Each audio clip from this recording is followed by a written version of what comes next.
दोस्तों, यह तो हम सभी जानते हैं कि पृथ्वी पर जन्म लेने वाला कोई भी प्राणी अमर नहीं होता है। उसे एक न एक दिन मरना ही होता है। लेकिन क्या आप जानते हैं कि मरने के बाद आत्मा का क्या होता है?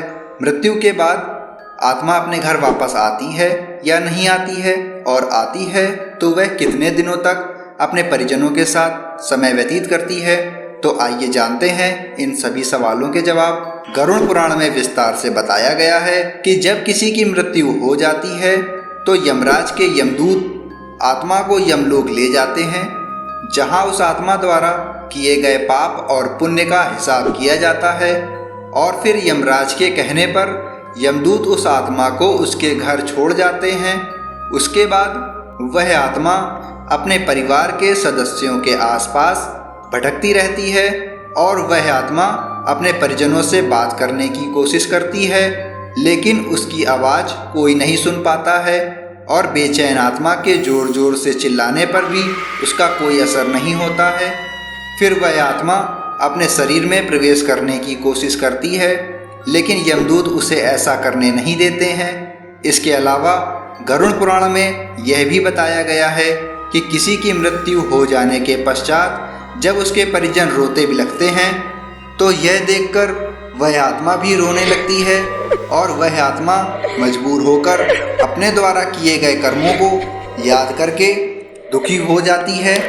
गरुड़ पुराण की माने तो जब यमदूत मृतक की आत्मा को उसके परिजनों के बीच छोड़ जाते हैं तो उसके पश्चात उस मृतक की आत्मा में इतना साहस नहीं होता है कि वह अकेले यमलोक की यात्रा तय कर सके।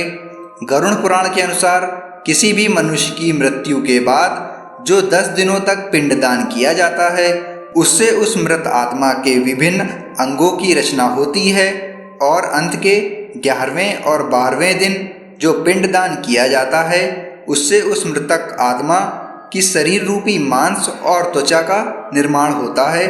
जब 13वें दिन 13वीं की जाती है और मृतक के नाम से जो पिंडदान किया जाता है, उससे ही मृतक की आत्मा यमलोक तक का सफर तय करती है। अर्थात मृत्यु के पश्चात 13 दिनों तक मृत आत्मा के नाम से जो पिंडदान किया जाता है, उससे ही आत्मा को मृत्युलोक से यमलोक तक का सफर तय करने में सहायता मिलती है। दोस्तों, इसलिए गरुड़ पुराण में बताया गया है कि जब किसी मनुष्य की मृत्यु हो जाती है तो वह आत्मा 13 दिनों तक अपने परिवार वालों के साथ रहती है और उनके आसपास भटकती रहती है, और इसके बाद मृतक की आत्मा मृत्युलोक से यमलोक के सफ़र पर निकल पड़ती है, जिसे पूरा करने में 1 साल का समय लगता है।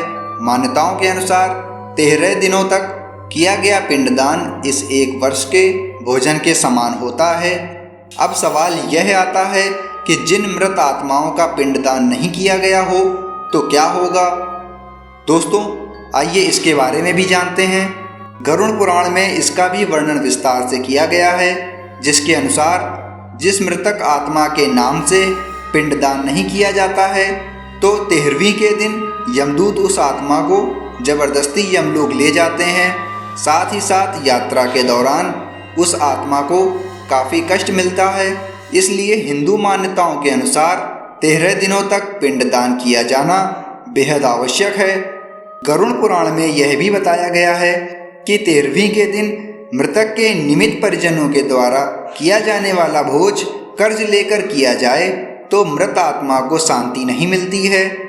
मृत आत्मा को इन बातों का बहुत कष्ट होता है और वह सोचती हैं कि मेरी वजह से मेरे परिजनों को कष्ट उठाना पड़ रहा है, इससे तो मैं स्वयं ही कष्ट उठाता।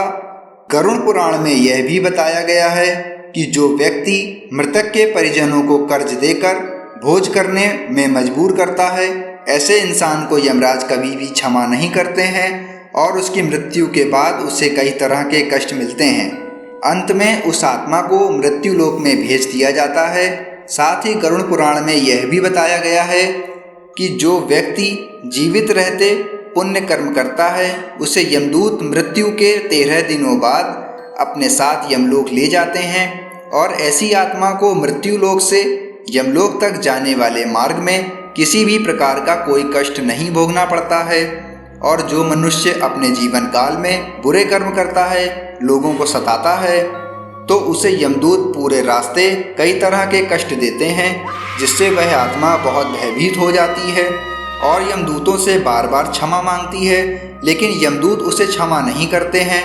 उसके बाद जब पुण्य आत्मा यमलोक पहुंच जाती है तो यमराज उसे स्वर्गलोक भेज देते हैं, जबकि पापी आत्मा को उसके द्वारा किए गए बुरे कर्मों की सजा भुगतने के लिए नरकलोक भेज दिया जाता है और सजा पूर्ण होने के बाद निम्न योनि में मृत्युलोक भेज देते हैं। दोस्तों, मैं उम्मीद करता हूँ कि आप सभी को इस वीडियो का उद्देश्य समझ में आ गया होगा, इसलिए कभी किसी के साथ गलत ना करें, खुद भी खुश रहें और दूसरों को भी खुश रखें। दोस्तों, अगर वीडियो पसंद आया हो तो ज़्यादा से ज़्यादा शेयर करें, लाइक और सब्सक्राइब करना ना भूलें।